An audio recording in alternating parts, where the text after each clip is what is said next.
오늘 시간에는 롯의 철을 기억하라는 말씀의 두 가지 의미는 무엇인가? 잘 안 들어본 말이에요. 롯의 철을 기억하라는 말씀의 두 가지 의미는 무엇인가? 라는 제목으로 함께 말씀의 은혜를 나누길 원합니다. 오늘도 거룩한 주일을 맞아 주 앞에 예배하는 사랑 우리 성도들, 또 온라인으로 함께 예배드리는 모든 성도들을 사랑하고 축복합니다. 믿음 안에서 한 가족 되었으니 천국에 들어갔을 때 꼭 함께 예배드리는 복된 성도가 되길 바랍니다. 천국에 들어가면 이 세상에 완전 인연이 끝나는 게 아니고 같이 살지는 않지만 그러나 다 알고 있습니다. 아, 우리 목사님 저기 계시는구나. 우리 성도님 저기에 있구나. 다 이렇게 옵니다. 누군가가 먼저 우리가 천국에 들어간다면 우리 성도가 올라오면 마중 나와요. 그래서 막 부둥켜 안고 막 기뻐합니다. 그래서 천국에 제가 말하는 모든 것들이 죽어보면 바로 알 것이고, 모르면 주님께 물어보세요. 저 종이 진짜 얘기하는 건가? 이렇게 물어보면 다 알 거예요.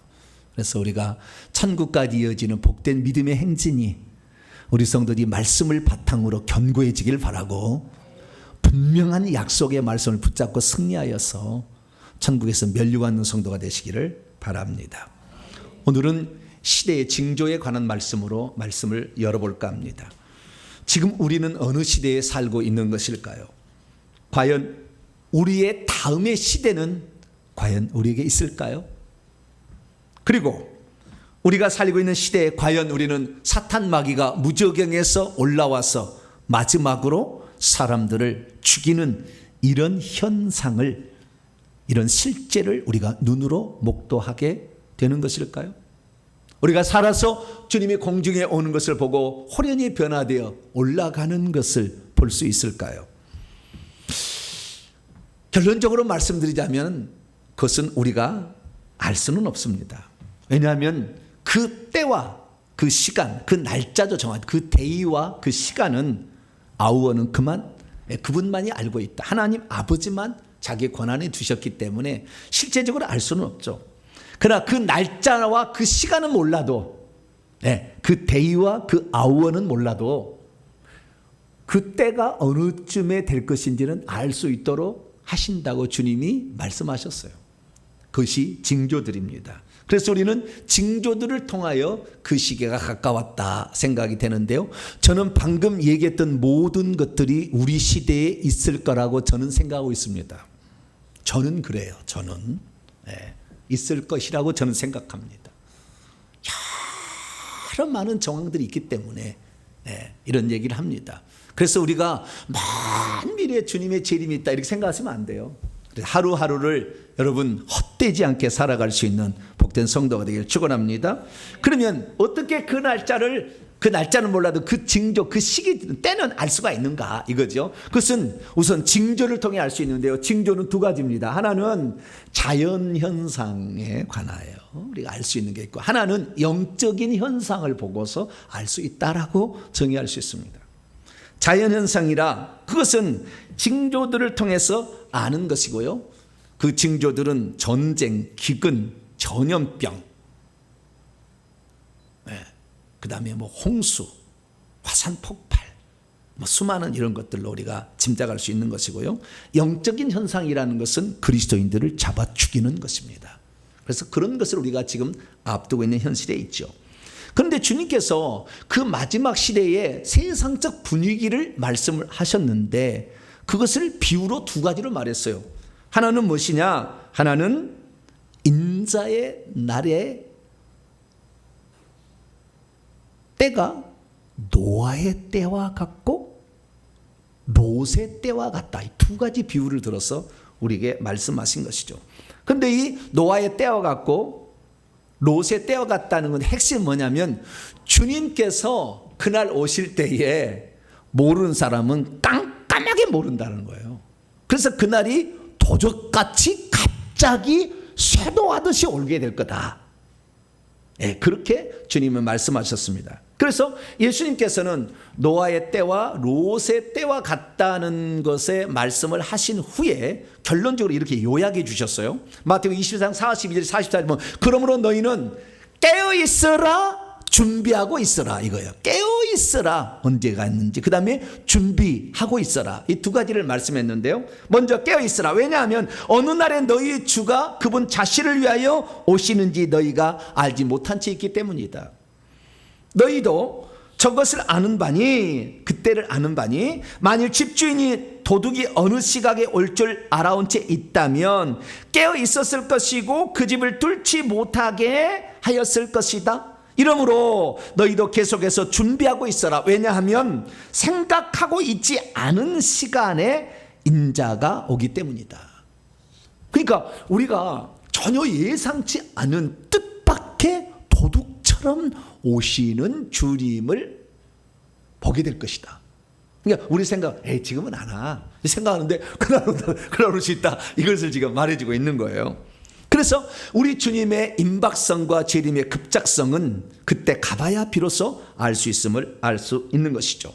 그런데 주님께서는 이 때에 어떤 때란 말했냐면 노아의 때와 같고 롯의 때와 같다고 했는데, 노아의 때와 롯의 때와 같다는 말은 무슨 말이냐면 노아의 때의 세상 사람들과 노아와 롯의 때의 사람들과 롯이 약간 달랐다는 거예요. 자, 그러면 어떻게 달랐느냐? 그 세상 사람들이 이렇게 살았다는 거예요. 첫째, 노아의 때는 어떻게 살았는가? 주님이 오실 때 마지막 그 순간까지 그렇게 살아간다는 거예요. 노아의 날들 안에 된 것 같이 인자의 날들도 그러할 건데, 노아가 방주에 들어가던 바로 그날까지 사람들은 심판이 있을 줄 생각지 못하고 먹고 있었어요. 미완료 능동태요. 계속 그래왔다는 겁니다. 쉬지 않고 먹고 있었고 마시고 있었고 장가들고 있었고 시집가고 있었어. 계속 먹고 마시고 시집가고 장가가는 것을 계속했다는 거예요. 그러니까 우리 주님 오실 때까지 여러분 시집가고 장가가고 하는 거예요. 우리나라가 지금 걱정하잖아요. 시집가고 장가간 놈들이 없어가지고 큰일 났다. 지금 우리는 지금 노인돼가고 있는데 우리 생산적 인구는 지금 없어지고 소비적인 인구만 가득 차서 대한민국 큰일 났다 하는데, 여기 보니까요 그래도 시집 장가간 놈이 있다 이거네. 여기 얘기하고 있어요. 그래서 눈이 맞아서 다 결혼할 거 하나면 시킬 거예요. 그러니까 너무 염려하지 않으셔도 될 것 같은데, 어쨌든 시집가고 장가고 먹고 마시는 일을 계속하고 있었는데 언제까지? 그날까지. 그래서 그날 갑자기 멸망을 받았다는 거예요. 이게 노아의 때의 교훈입니다. 그러면 롯의 때에 가는 교훈은 뭡니까? 롯의 날들 대동소이합니다. 단지 뒤에만 좀 틀려요. 먹고 마시고는 똑같아. 먹고 있고 마시고 있었는데 롯의 때는 사고 팔고, 그 성문에서 사고 팔고 장사를 잘했다는 거예요. 장사 그달까지 할 거. 왜? 먹고 마셔야 되면 뭐 마트가 있어야 되지 않겠어요? 장마당이 있어야 되지 않겠어요? 사고 팔고, 그 다음에 심고, 식물을 심어야 뭘 그래야 거둘 수가 있잖아요. 계속 먹을 것을 심고 집도 건축하고 아파트도 짓고 주님 오실 때까지 그럴 거예요. 그래서 우리가 세상 사람들 향하여 주님 오실 때가 가까웠습니다 그러면은 쓸데없는 소리, 옛날 노스트라다무스가 뭐라고 얘기했는데 다 쓸데없더라. 다 그런 거예요. 뭐하고 똑같느냐? 양치기 목동하고 똑같아. 양치기 목동이 양을 치다가 심심했어. 그래서 동네 사람이 오나오나 늑대가 나타났다. 그러니까 동네 사람이 곡괭이를 들고 삽을 들고 막 달라. 어디 그랬는데 늑대가 없었어요. 또 그랬다 하죠. 몇 번째인지 모르지만 진짜 늑대가 올 때가 있었어요. 그래가지고 늑대가 나타났더니 사람들이 그날은 또 거짓말 이거잖아요. 주님이 오신다는 거 다 쓸데없는 일이야. 다 이제는 그거 다 안 믿어. 이렇게 돼버린다는 거. 그때 온다 이거죠. 롯의 때가 그렇다는 것입니다. 그래서 우리가 이 롯의 때를 다시 한번 보게 되면은 이게 보게 되면 이렇게 돼 있어요. 그 롯이 소돔성에서 나가는 바로 그날에, 대때이 바로 그날에 하늘로부터 불과 유황이 비오듯 하여 그들을 멸망시켰다. 인자가 나타나는 바로 그날에도 그와 똑같이 먹고 마시고 사고 팔고 심고 집을 짓다가 갑작스럽게 멸망을 받게 될 것이다 라고 말하고 있다는 것입니다. 그래서 우리는, 저와 여러분은 노아나 롯처럼 깨어있고 준비하는 성도에 포함되고, 깨어있지 않아가지고 갑작스럽게 그날을 당해서 그날 후회받자 소용없는 그런 사람에 속하지 않게 되기를 축원합니다. 그런데 주님께서 누가복음에는 한 가지를 더 덧붙여서 부가적으로 어떤 말을 했어요. 그것은 롯의 철을 기억하라. 한마디 더 했다는 거예요. 자, 그 말씀을 봅니다. 오늘 31절에서 32절까지 말씀인데요. 그날 저날 안에, 그날은 주님이 오신 날이에요. 그날 저날, 앞으로 모르니까 저날이라고 그래서 저 먼 날이라고 했다는 거예요. 저날 안에 만일 사람이 지붕 위에 장차 있을 것인데, 지붕에 올라가서 뭔 일 하겠죠. 네. 이스라엘 나라는 지붕에 올라가서 성경도 읽고 낮잠도 자고 그런다고 해요. 지붕에 올라갔는데, 올라갔을 때가 그날이라 한다면 세간에 미련이 남아가지고 그 집안으로 들어가지 말라, 내려가지 말라 그러고, 밭에 일하고 있는 사람도 뒤로 돌이켜서 뭔가를 가지려고 뒤로 돌이키지 마라. 그러면서 너희는 롯의 철을 계속 기억하고 있어라. 돌이켰다가 멸망을 받았잖아요, 이 여자가. 그래서 여기서 우리가 알아야 될 것은 롯의 아내 이름이 뭐죠? 아무도 몰라. 성경에 이름 안 나왔어. 그러니까 아무도 몰라. 그런데 롯의 철하고는 나와요. 롯의 아내는 나와요. 그런데 롯의 아내 어떤 사람이 있느냐? 멸망을 당하던 그 날에 그 멸망성에서부터 나와서 광야를 지나가다가, 들을 지나가다가 거기서 소금기둥이 돼서 멸망을 당했다고 우리는 다 알고 있어. 그래서 롯의 아내, 이거 모르는 사람이 없어요. 교회 나온 사람은 다 알아. 그 롯의 아내는 이 불과 유황이 쏟아지던 소돔성에서는 탈출을 해서 나왔지만, 그러나 피난처, 안전한 피난처, 저 산 소알성에는 들어가지 못하고 중간에 파멸을 당한 인간으로 알고 있다는 거예요. 그러면 왜 주님께서는 이 롯의 때와 같고 노아의 때와 같다, 세상 사람들이 다 이렇더라, 비웃고 비아냥거리고 다 말을 안 듣는 그런 사람들과, 불암의 그 말을 듣고는 나왔지만 중간에 미련이 있어 뒤를 돌아보아 멸망당한 롯의 처가 있었는데, 왜 롯의 처를 너희들은 더 기억하라 라고 얘기를 했을까요? 오늘 이제 마지막 때가 가까운 지금, 우리는 롯의 아내를 더 생각해야 될 때가 되었다는 것입니다. 그래서 오늘은 롯의 때를 중에서도 롯의 아내를 더 깊이 생각하라는 주의 말씀을 더 마음에 새겨볼까 합니다. 자, 그럼 오늘 본문 말씀은 어떤 말씀입니까? 인자의 재림의 때는 노아의 때와 같고 롯의 때와 같이 갑자기 불어닥칠 것인데, 그날에 버림당하지 않고 취함을 얻기 위해서는 롯의 처가 어떻게 되었는지를 꼭 기억해야 한다라고 했다는 말씀입니다.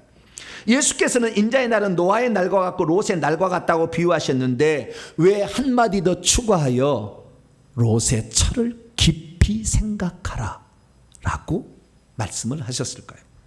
종말의 때와 롯의 때는 어떤 상관관계가 있는 것이며, 마지막 때를 살아가는 우리에게 롯의 철은 왜 우리가 주목해야 될 인물이 되어야 하는 것일까요?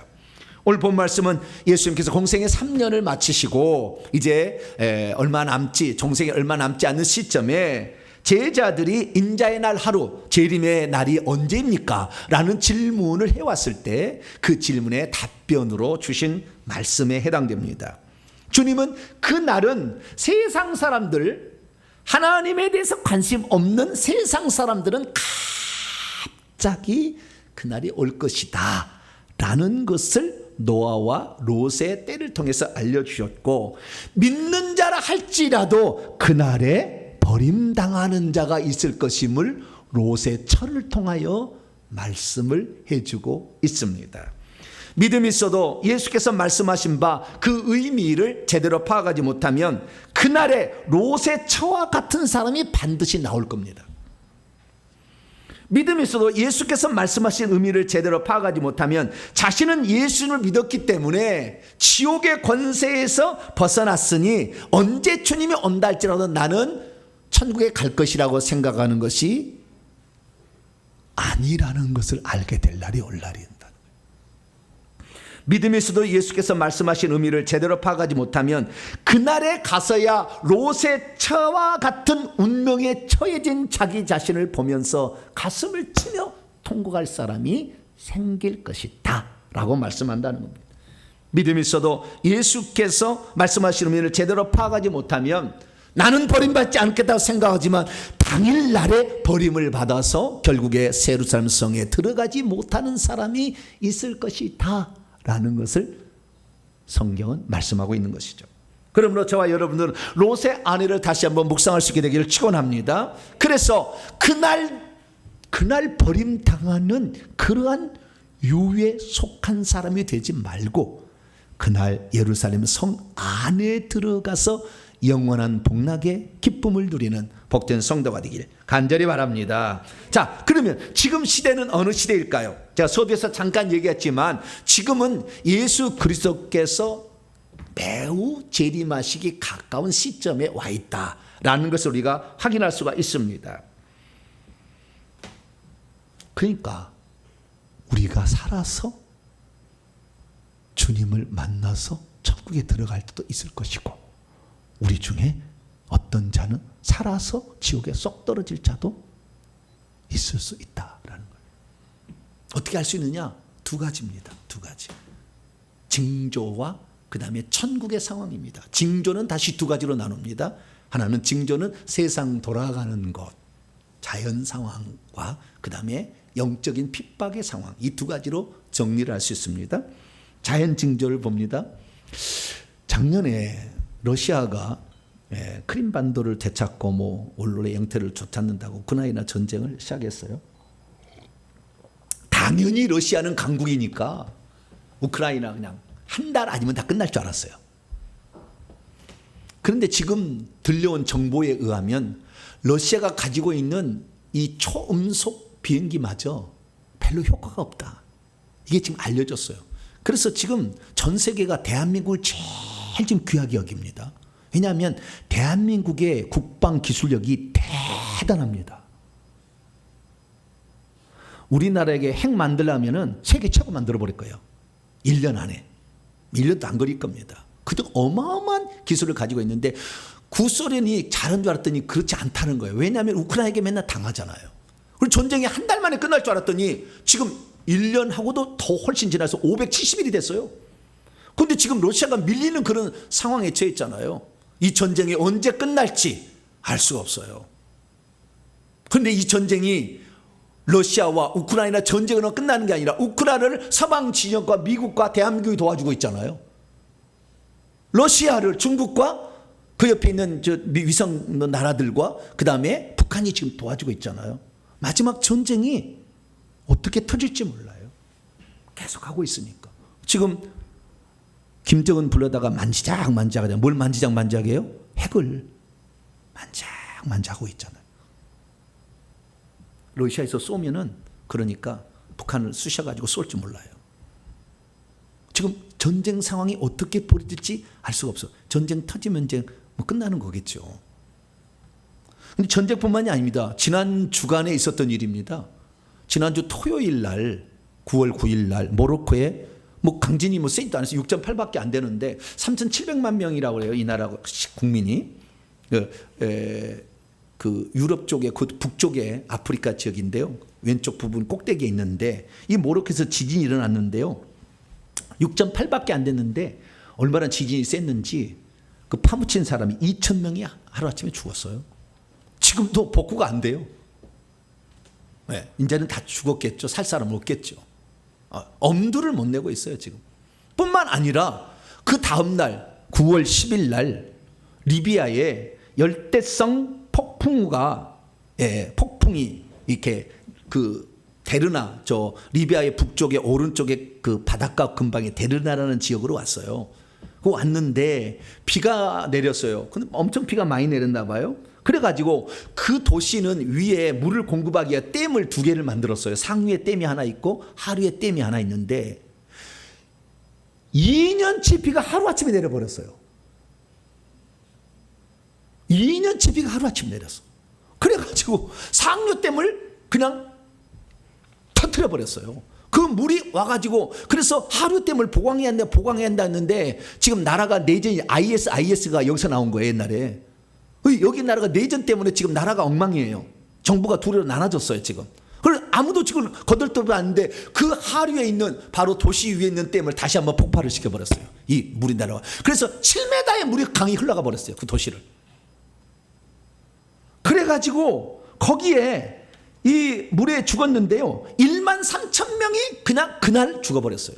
그리고 지금 1만 명이 실종돼서 바닷가에 가서 지금 헬리콥터가 따라다니면서 그 시체를 찾아야 하는데 1만 명이 지금 물에 둥둥 떠 있어.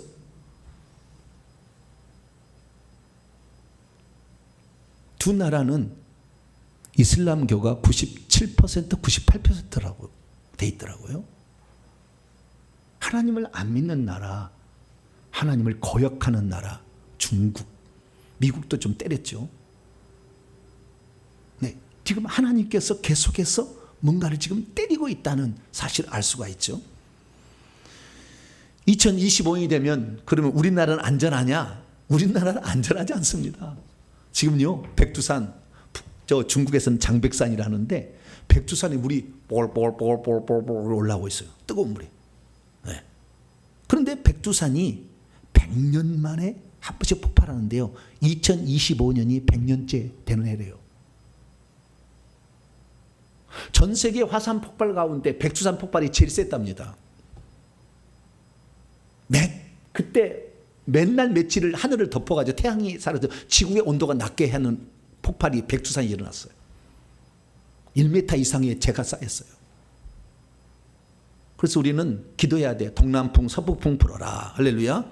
네, 384는 동남풍 서북풍 불어라. 이렇게 해야 돼. 이 나라로 오면은 우리 동탄도 살아남기가 쉽지 않을 거예요. 25년의 화산 폭발로 지구의 온도가 급격히 떨어지면 무슨 일이 발생할지 몰라요. 뿐만 아니라 중국이 하나의 국가를 만든다고 대만을 2027년에 전쟁하겠다고 아예 선포를 해놨습니다. 시진핑이가.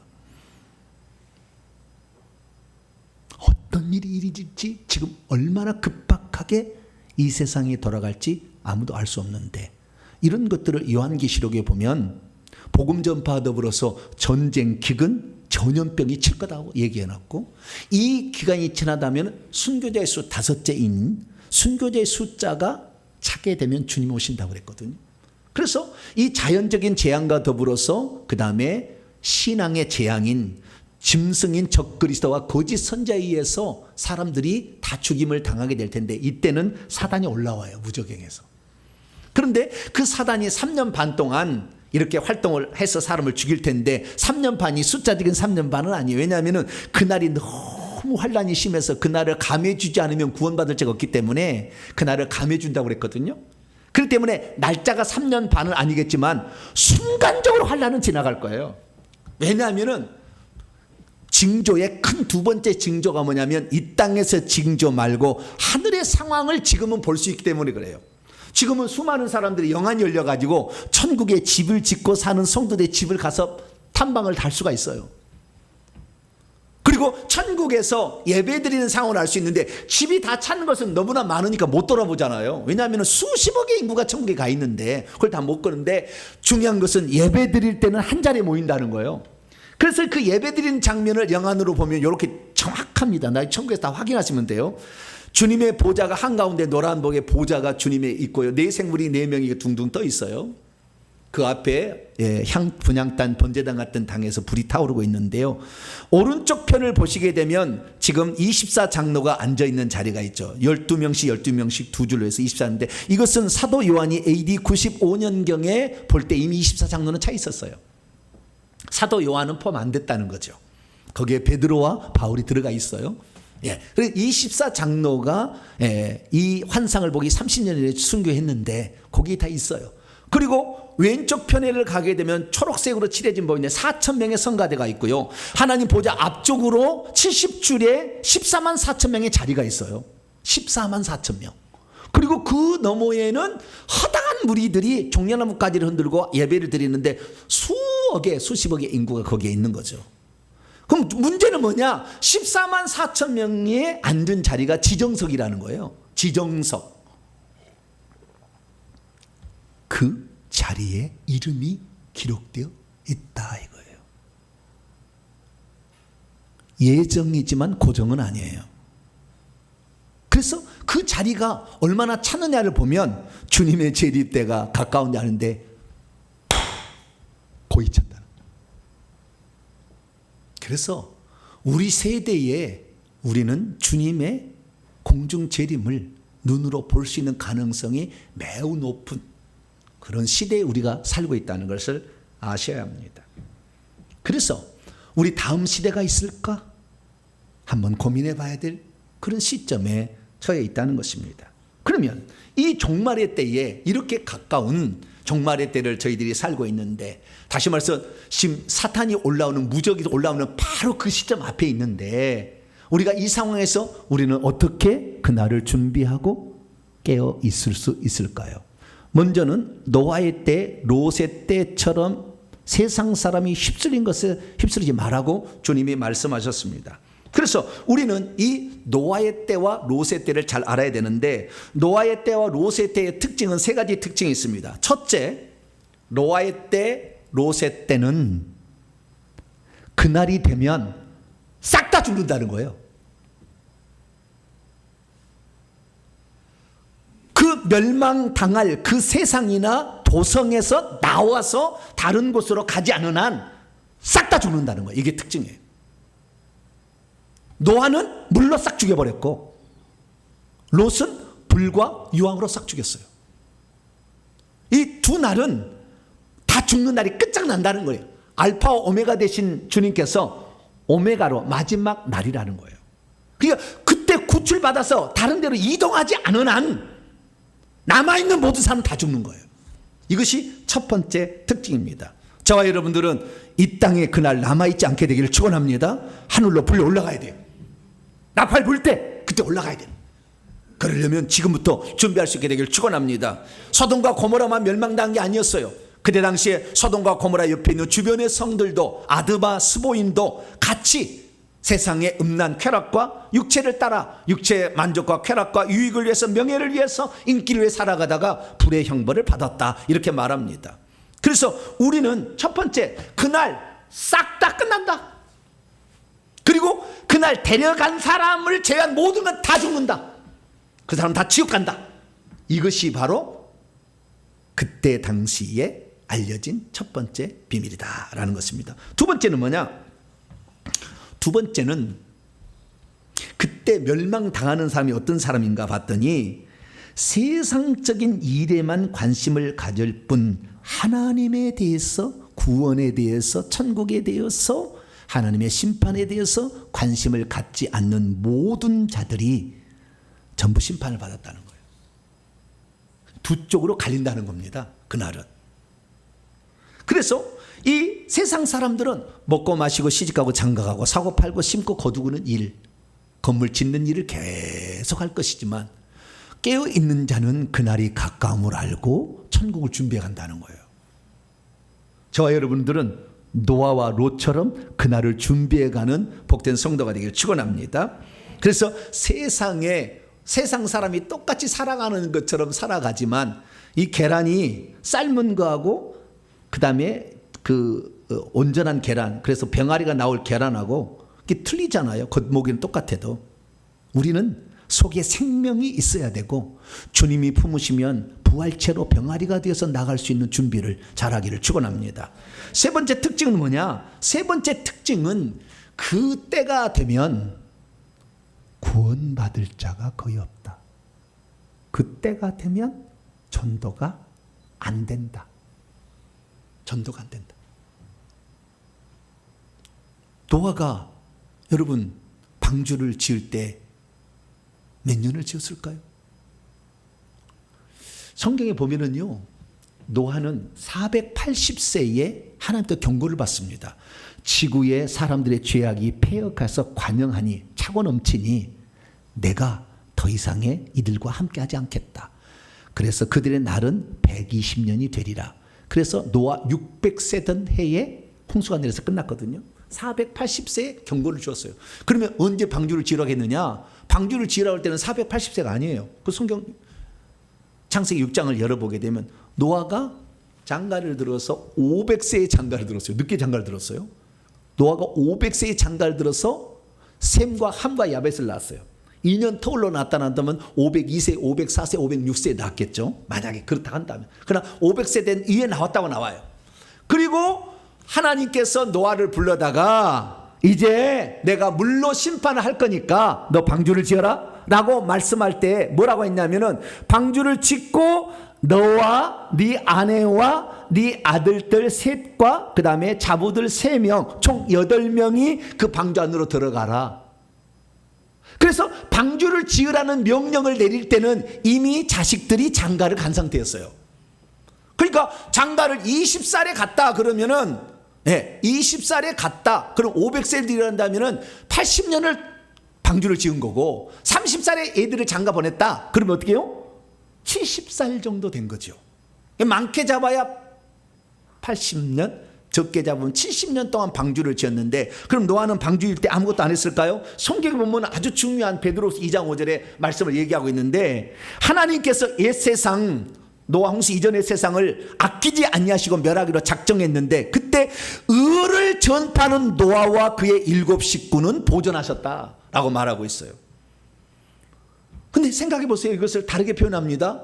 노아가 7, 80년 동안 방주를 지을 때 사람들이 뭐라고 하지 않았겠어요? 왜 산에다 방주를 지어요?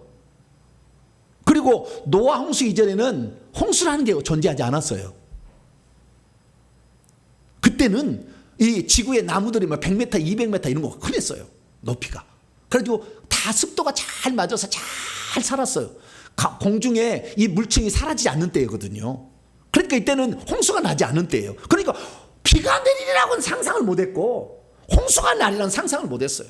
그래서 자꾸 물어볼 거 아니에요. 왜 방주를 짓느냐? 홍수가 곧 온다고 하길래 하나님께서 우리를 보호하려고 이렇게 했으니 여러분들도 그 홍수에 살아남으려면 여러분들의 잘못을 회개해서 잘못한 거 하나님 그때 죄 때문에 지금 심판하려고 했는데 그 죄를 회개하시오라고 얘기했다는 거예요. 그런데 그 얘기를 들은 사람이 7, 80년 동안 단 한 명도 없었다. 노아가 구원한 사람은 딱 자기 식구 8명 끝. 마지막 때가 되면은 절대 전도 안 된다 이 말이에요. 그때는 안 돼. 7, 80년 노아가 외쳤어도 사람 안 들었어. 놀라운 사실. 롯의 때는 또 어떻습니까? 롯도 가족이 8명이에요. 이 노아도 8명이에요. 똑같이 8명이에요. 근데 노아는 8명이 다 그래도 구원을 받아. 자기 식구는 구원을 받았죠. 이런 마지막에 식구를 잘 만나야 돼. 그 식구만 구원 받잖아요. 주 예수를 믿으라. 그러면 너와 내 집이 네 식구가 구원을 얻으라. 고넬료 그 가정이 구원을 받잖아요. 기생 라합 그 가정이 다 거기 와가지고 구원을 받잖아요. 그렇듯이 마지막에는 믿는 좋은 부모, 신앙의 부모, 가족을 만나야 돼.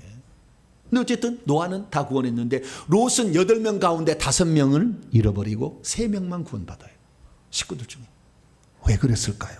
성경을 보니까 롯이 결혼시킨 2딸이 그때 있었어요. 결혼시킨 2딸이 있었어요.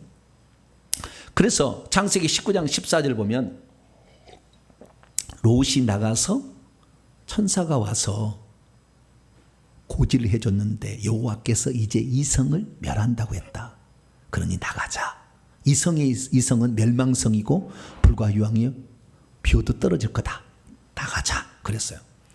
그런데 그때 그 딸들이 결혼해서 사위들까지 있었기 때문에 사위들에게 그런 얘기를 했더니 사위들이 농담으로 이겼다 이렇게 말하는 대목이 나오고요. 뿐만 아니라 창세기 19장 8절에 보면 이 천사가 남자의 형상으로 왔는데 동성애를 하겠다고. 동성애의 파다. 지금 그래서요. 모든 게 지금 동성애를 다 인정하잖아요. 오바마가 다 그거 만들고 그랬잖아요. 미국. 그래서 큰일 날 뻔했어요. 네. 그래서 미국을 계속 치는 거예요. 하나님이.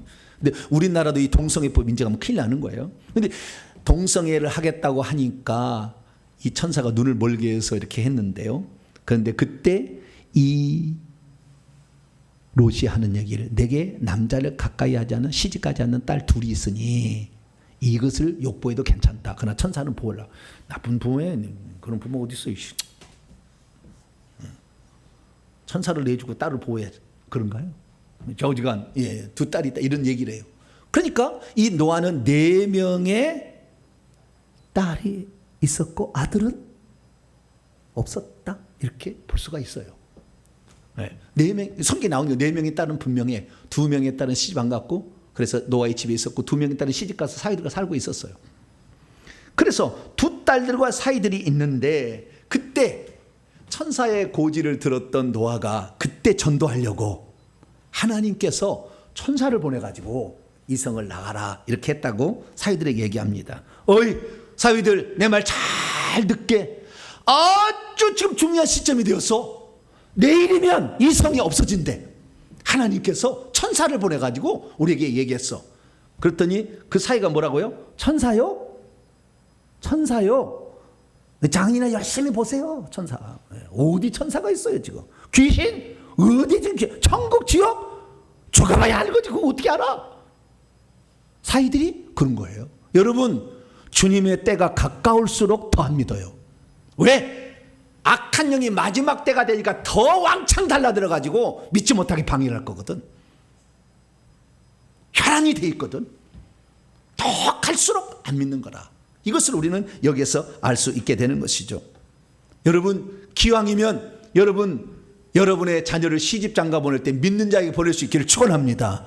사위들, 그때 당시에 남자가 주권이 있었나 봐요. 그 집안은 남자의 명령을 듣는 것 같아요. 그래서 이 사위들에게 말했는데 사위가 안 들었어. 결국에 2 딸 안 나왔어요. 그래서 유황불에 다 타서 죽었습니다. 그러면 롯의 아내는 어떻게 되었을까요? 여러분, 롯의 아내 들어가기 전에 알아야 될 것은 하나님께서 이 계속 미적미적하고 있는 롯과 그 2 딸과 아내를 손을 잡아서 이끌어야 됐다고 창세기 19장 15절에 나와요. 미정미정했어요. 진짜 그럴까? 이런 생각이 조금이라도 들었겠죠, 좀. 그래서 끌고 나왔습니다. 그러면 왜 롯이 그 멸망 가운데 구원을 받았습니까? 단 한 가지 조건이에요. 창세기 19장 29절에 의하면 하나님이 그 지역의 성들, 소돔과 고모라, 아드바, 스보임들을 멸하실 때, 롯이 거주하는 성을 엎으실 때 하나님이 아브라함을 기억하시어 롯을 그 엎으시는 가운데서 보내셨다. 이건 뭡니까? 아브라함의 중보 기도가 이들을 살리는 결정적 요인이 되었다. 여러분의 남편이나 여러분의 자녀가 믿지 않는다고 절대 실망하지 마세요. 아브라함처럼 계속 기도해 주세요. 할렐루야. 그러면 천사를 보내서라도 그 순간에 바꿔서, 마음을 바꿔서 끌어내요. 절대 포기하지 마세요. 내 눈에 흙이 들어가지 않은 한 내 식구는 절대 나 포기하지 않는다. 할렐루야. 그 기도로 계속할 수 있기를 축원합니다. 그러면 롯의 아내는 어떻게 되나? 롯의 아내는 그 멸망성에서 빠져나가긴 나왔잖아요. 그렇죠? 은혜를 받았어. 구원의 은총을 받은, 1차적 구원을 받은 거예요. 그래서 빠져나왔는데 완전한 소활성, 산으로 가서 도망자는 그것까지 가기 전에 중간에 파멸을 당한 자잖아요. 그래서 주님께서는 이 말세지 말에 지금 사위들과 딸처럼 세상 사람과 똑같이 사는 사람도 있는가 하면, 이미 구원을 받아서 천국에 지금 가고 있는 현장 속에 끝까지 완성하지 못하고 중간에 중도 탈락자가 있다는 것을 롯의 철을 기억하라라고 말한 거예요. 롯의 철을 기억하라는 것은 뭐냐면 너희의 구원이 안전하지 않을 수 있다는 것을 명심해라.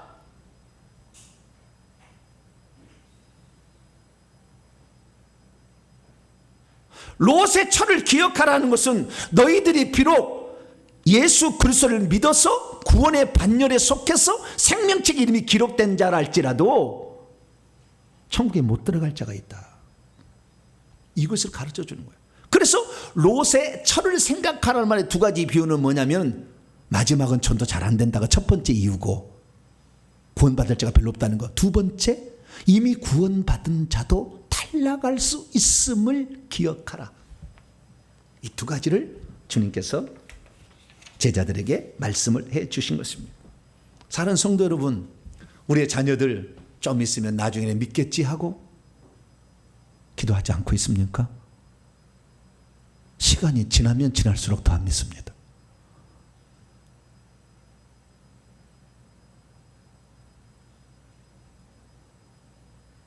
그때가 되면 다 농담으로 여길 거예요. 농담으로 여겼다는 말을 히브리 원문에 보면 비웃었다예요. 말도 안 되는 소리를 장인 어르신 하고 있네, 이랬다는 거예요.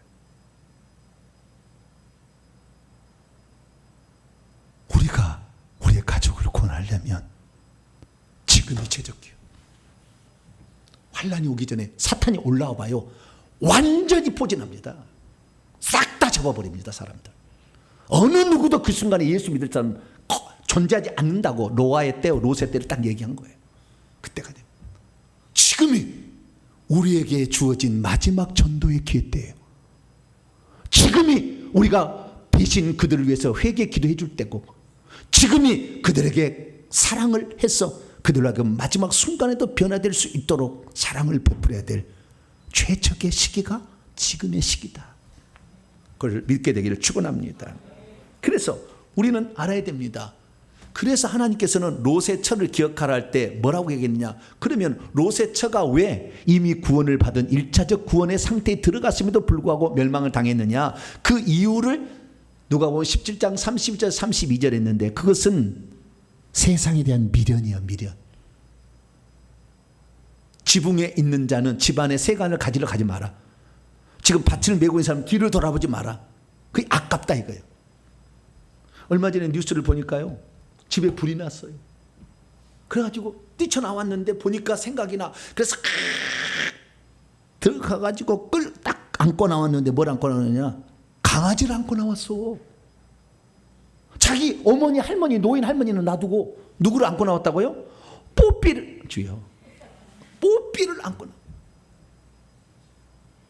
지금은 사람이 강아지만도 못한,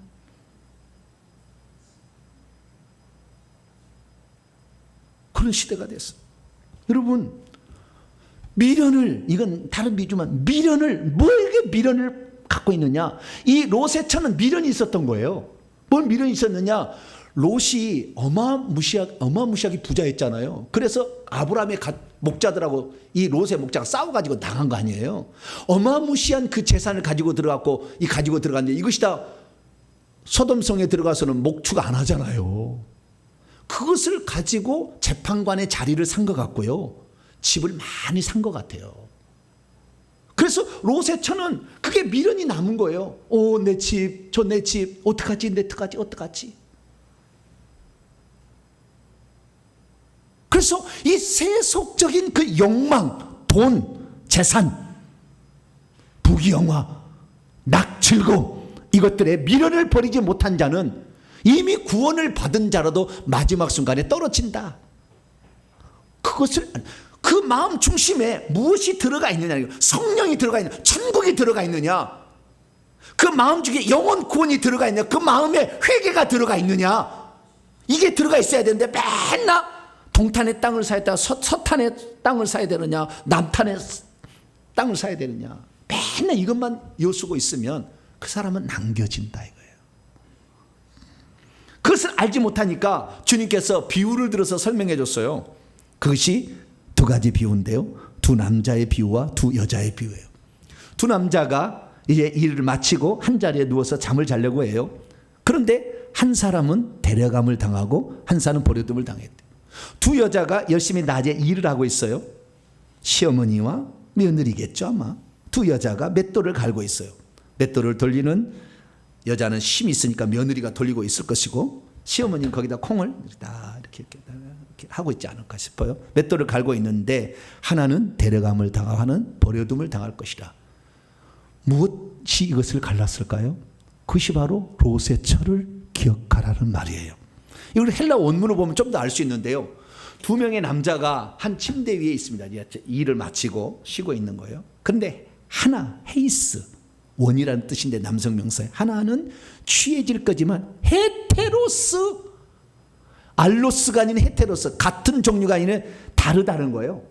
관심이, 한 남자는 오직 주님의 재림, 항상 여기 관심을 갖고 있는데, 이 남자는 주님의 재림이 아니라 어떻게 돈을, 어떻게 잘 먹고 잘 살고, 어떻게 놀러가, 어떻게 즐기고, 어떻게 이번에 10월, 이 9월 추석 연휴간에 여행을 가볼까는 아니겠지만, 혹시나 오직 노는 데만 관심을 갖고, 이게 마음 중심이 있으니까 다르다는 거예요. 사람은 똑같잖아요. 일했고 그 다음에 쉬러 왔어. 그런데 갈라진다는 거잖아요. 두 여자가 있어. 두 여자가 있는데 그 여자가 똑같이 일을 하고 있어. 열심히 일하고 있잖아요. 맷돌 돌리고 있으니까 열심히 일하고 있는데, 이 일의 그 중심이 어디에 있었느냐가 이 둘을 갈라놨다는 거예요. 하나는 올라가서 주님께 가고 하나는 남겨져서 불과 영으로 타는 것입니다. 그래서 두 가지로 갈라진다라는 것을 말해주고 있습니다. 여러분, 여러분의 생각 중심이 무엇이 있습니까? 이 세상의 명예, 돈, 욕심, 쾌락, 즐거움 여기에 빠져 있습니까? 그러면 마지막에 주님께서 그 사람은 남겨두신다. 이것이 롯의 철을 기억하라는 핵심입니다. 사랑하는 성도 여러분, 이제 그 날짜가 점점 다가오고 있습니다. 이 지구의 전쟁, 큰 전쟁이 터질 기운이 전 세계를 감돌고 있습니다. 그리고 환란이, 믿는 자들을 죽이는 환란이 시작되면 급속하게 주님의 재림은 우리에게 다가올 것입니다. 우리 어떻게 해야 될까요? 저는 이 장면을 보면서요, 마태복음 25장이 딱 생각났어요. 마태복음 25장에 세 가지 비유가 있습니다. 첫째, 열처녀의 비유, 둘째, 달란트의 비유, 셋째, 양과 염소의 비유. 똑같은 거예요. 열처녀가 있었는데 주님의 재림을 똑같이 다 일했는데 재림을 위해서 기름등불을 준비한 슬기로운 5 처녀는 주님과 그 신랑과 함께 성 안으로 들어갑니다. 예루살렘 성 안으로 들어갔는데 기름등불을 준비하지 못했던, 주님의 재림을 준비하지 못했던 자는 남겨지죠. 달란트 비유를 보면 5 달란트, 2 달란트를 받은 종은 주님께서 나에게 왜 이런 걸 부탁하셨을까 해서 충성했어요. 착하고 충성된 종이었더니 그날 상을 받지만 1 달란트 받았나 있는 가지 빼앗기고 바깥 어두운 데로 쫓겨나 슬피 울며 이를 갈게 된다 말했습니다. 그러니까 롯의 처는 미련한 5 처녀요. 롯의 처는 1 달란트 받았던 악하고 게으른 쓸모없는 종입니다. 성경에 우리가 그 사실을 알 수가 있는 것이죠. 마태복음 25장에 준비했던 자들은 혼인잔치에 들어가고 성문은 닫히고 남은 처녀들은 버려진다. 그리고 달란트 비유에 악하고 게으른 종, 쓸모없는 종은 바깥 어두운 데 쫓겨나서 거기서 슬피 울며 이를 간다. 그리고 한 가지 비유, 양과 염소의 비유에 의하면 이것은 천국 들어갈 자와 지옥에 들어갈 자를 나누고 있는데, 왼편에 있는 자는 불과 유황으로 나타나는 지옥에 들어갈 자예요. 마귀와 천사들을 위하여 예비된 영영한 불 안으로 들어갈 자. 이 자가 누굽니까? 롯의 사위와 그 딸들. 2명의 사위와 2명의 딸이 있잖아요. 그 사람들은 불과 유황으로 타는 못에 들어가잖아요. 정확하게 예수님은 비유를 통해서 설명해 주고 있습니다. 자, 그래서 도표로 준비해 봤어요. 롯의 가족들의 운명. 롯의 가족들의 운명이 3곳으로 딱 갈라지잖아요. 첫째, 지옥. 롯의 사위들과 딸들은 불과 유황으로 타는 못에 타버렸잖아요. 롯의 처, 성 밖으로 왔지만 거기서 멸망을 당하잖아요. 그 다음에 롯과 2 딸들은 소활성 피난처, 영원한 피난처 천국에 들어가게 되는 예표로 나타나고 있습니다. 열처녀, 달란트 비유 마찬가지로 그렇게 그 다음에 양과 염소의 비유를 말할 수 있는 것이죠. 사랑하는 성도 여러분, 지금 우리는 어느 시대에 살고 있습니까? 무엇을 준비해야 되는 것입니까? 가장 중요한 마지막은 가족을 구원하는 것이 마지막이에요. 다른 사람이 아니야. 마지막 때는 이 가족을 구원해야 돼. 이 가족 구원이, 그런데 그 당일에 가서는 안 된다는 거예요. 그래서 우리가 지금 우리의 자녀를 위해서 뭐합니까? 울려면 지금 울어야 돼. 그날 울지 말고. 지금 우는 자는 그날 울지 않을 것이고, 지금 자녀를 위해서 울지 않는 자는 그날 펑펑 울 거예요. 주님은 너희와 너희의 자녀를 울라 말씀하셨어요. 지금이 우리에게 주어진 마지막 기회입니다. 이 기회를 절대 놓치지 않는 우리 성도가 되길 간절히 바랍니다. 거룩하신 하나님 감사합니다. 지금은 씨 뿌릴 때가 아니고 이미 씨 뿌리는 것이 탈락되지 않도록 다듬어야 될 때입니다. 주여, 우리의 가족 교회를 몇 번 나왔고 믿기도 했지만 아직도 왔다 갔다 합니다. 주여, 지금 그들을 살려낼 최적의 마지막 기회이오니 저희들이 이들을 위해 눈물로 기도함으로 이들을 건져내게 도와 주시옵소서. 우리 주 예수 그리스도의 이름으로 기도하옵나이다.